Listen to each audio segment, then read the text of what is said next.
Assalamualaikum. Apa kabar nih? Sudah siap belajar bareng Bu Soliha? Wah, makan apa itu si Reno? Enak sekali kelihatannya. Oh, makan es krim. Tapi coba perhatikan lagi. Es krim Reno mulai mencair. Apakah sebelumnya pernah terlintas di pikiran kalian mengapa es krim bisa mencair? Yuk kita cari tahu jawabannya. Anak-anak, dari pengamatan terhadap es krim Rino tadi, ternyata merupakan salah satu contoh dari perubahan wujud benda. Di video kali ini, Bu Solihah akan mengajak kalian untuk belajar tentang apa saja perubahan wujud benda dan contohnya dalam kehidupan sehari. Sebelum belajar, ini dia tujuan pembelajaran yang harus kalian capai. Yang pertama, kalian harus dapat mengidentifikasi macam-macam perubahan wujud benda dengan tepat. Yang kedua, kalian harus dapat menyebutkan contoh perubahan wujud benda dalam kehidupan sehari-hari. Anak-anak hebat, secara tidak sadar pasti kalian pernah menemui peristiwa perubahan wujud benda dalam aktivitas sehari-hari. Banyak sekali perubahan wujud benda yang kita alami, baik perubahan wujud benda yang terlihat maupun tidak terlihat. Sebelum kalian belajar tentang perubahan wujud benda, kalian harus tahu nih, apa saja wujud benda itu. Wujud benda dibedakan menjadi tiga, yaitu cair, padat, dan gas. Sekarang Bu Solihah akan mengajak kalian jalan-jalan ke pantai. Yuk bersama-sama kita identifikasi mana saja yang termasuk benda cair. Yang termasuk benda cair yaitu air pantai, jus jeruk, air kelapa muda, dan juga sabun cair. Sekarang kita jalan-jalan ke taman yuk. Coba kalian amati benda-benda yang ada di sekitar Bu Solihah. Manakah yang termasuk benda padat? Ya, benar sekali. Di sana ada kursi, ada sepeda, ada meja, ada tas, dan juga ada buku.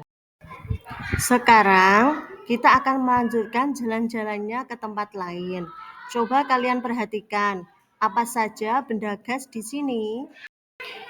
Ya, benda gas di tempat ini ada awan, angin atau udara, karbon dioksida asap pabrik, karbon dioksida asap kendaraan, dan asap pembakaran kayu. Sekarang, apakah kalian tahu apakah yang dimaksud dengan perubahan wujud benda? Nah, perubahan wujud benda adalah perubahan yang terjadi pada suatu benda dengan wujud atau bentuk yang berbeda. Lalu, mengapa perubahan wujud benda itu dapat terjadi? Perubahan wujud benda akan terjadi karena adanya peristiwa pemanasan, pendinginan, dan pengembunan pada benda tersebut. Sekarang coba kalian perhatikan gambar berikut ini. Bagian yang Bu Solihah tunjukkan ini adalah perubahan wujud benda saat menerima kalor atau panas. Perubahan wujud benda saat menerima kalor yang pertama adalah mencair, yang kedua menguap, dan yang ketiga Sedangkan yang Bu Solihah tunjukkan sekarang adalah perubahan wujud benda saat melepas kalor atau panas. Jenis perubahannya ada tiga, yaitu membeku, mengembun, dan Baiklah anak-anak, sekarang Bu Solihah akan menjelaskan satu persatu mengenai perubahan wujud benda tersebut. Terlebih dahulu, kita akan membahas perubahan wujud benda saat menerima kalor. Yang pertama, perubahan wujud benda mencair. Mencair merupakan perubahan wujud dari zat padat menjadi cair. Contoh yang pertama adalah es krim yang mencair.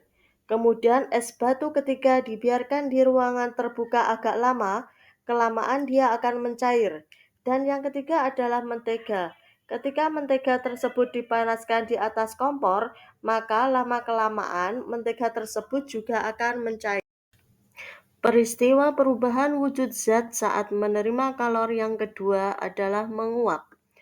Perubahan wujud benda menguap adalah perubahan wujud zat cair menjadi gas.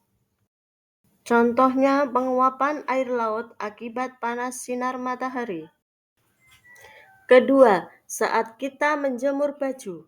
Baju yang tadinya basah, lama-kelamaan akan kering karena air di baju menguap akibat panas matahari. Contoh yang ketiga adalah saat kita merebus air hingga mendidih. Yang terakhir adalah saat kita menyemprotkan parfum. Peristiwa perubahan wujud saat menerima kalor yang ketiga adalah menyublim. Menyublim adalah perubahan wujud zat padat menjadi gas. Contohnya adalah kamper atau kapur barus, dan juga pengharum ruangan yang diletakkan di dalam lemari pakaian, kamar mandi, ataupun ruang terbuka lainnya. Ketika benda tersebut lama-kelamaan akan habis. Baiklah anak-anak, sekarang kita akan melanjutkan pembahasan mengenai perubahan wujud zat benda saat melepaskan kalor. Perubahan wujud benda yang pertama saat melepaskan kalor adalah membeku. Membeku adalah perubahan wujud dari zat cair menjadi zat padat. Contoh membeku yang pertama adalah pembuatan es batu. Ketika air dimasukkan ke dalam freezer, maka lama-kelamaan akan menjadi. Kemudian pada proses pembuatan agar-agar. Peristiwa perubahan wujud zat saat melepaskan kalor yang kedua adalah mengembun. Mengembun adalah perubahan wujud zat gas menjadi zat cair. Contohnya saat es batu yang dimasukkan ke dalam gelas, lama-kelamaan akan muncul butiran-butiran air pada luar gelas tersebut. Kemudian saat kita berada di dalam mobil dan kondisi hujan, maka jendela mobil yang tidak ber-AC akan tertutup oleh embun. Contoh berikutnya, udara dingin di pagi hari akan menyebabkan munculnya titik-titik air atau embun yang menempel pada daun. Peristiwa perubahan wujud saat melepaskan kalor yang ketiga adalah mengkristal. Mengkristal adalah perubahan wujud gas menjadi padat. Contohnya yaitu uap udara yang menjadi salju. Kemudian pada proses air laut yang menjadi garam. Dan yang terakhir adalah bunga es yang ada di dalam dinding kulkas atau freezer. Nah, anak-anak, itulah tadi macam-macam perubahan wujud benda. Sebagai kesimpulan, Bu Solihah akan menyajikan diagram perubahan wujud benda untuk mempermudah pemahaman kalian. Berikut ini merupakan diagram perubahan wujud zat benda. Nah, sekarang kita sudah tahu bagaimana perubahan wujud benda itu terjadi di kehidupan kita sehari-hari. Terima kasih telah menyaksikan video pembelajaran ini. Semoga bermanfaat ya. Tetap semangat dan rajin belajar anak-anak. Sampai berjumpa di video selanjutnya.